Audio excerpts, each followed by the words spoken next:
Giants quarterback Daniel Jones thought he played all right in his first action of the preseason, playing the first half of the Giants' 22-20 loss to the Patriots. And he really did play all right. He was 17 of 22 for 135 yards, one terrible interception, one beautiful touchdown pass.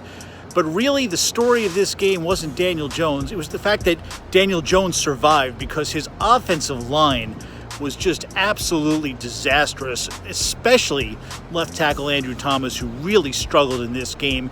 Jones was hit constantly, sacked twice, under pressure on most of his throws. It was not a good sign of things to come because, as everybody knows, this Giants offensive line has been a problem for the entire Dave Gettleman era and really going back almost a decade now. It's just something that they've been trying to fix, and they thought they had it right with a good group of young players, and maybe they do, but in this first preseason action with what's left, at least, of the first-team offense out there and most of the first-team line, the results just weren't good, and it's something that they know they absolutely have to fix.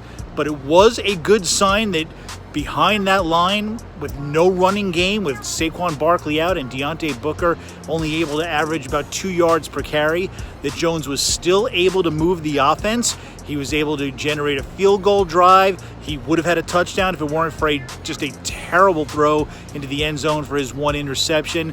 And even though the Patriots starting defense was out, he did have an incredible touchdown drive in the 2-minute drill just before he finished the game. A great pass over the top to tight end Caden Smith.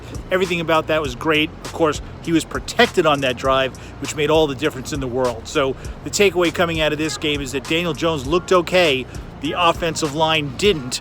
And boy, if they don't fix that soon and they only have 2 weeks to do it and no more games, this Giants team is just not going to win a lot this season.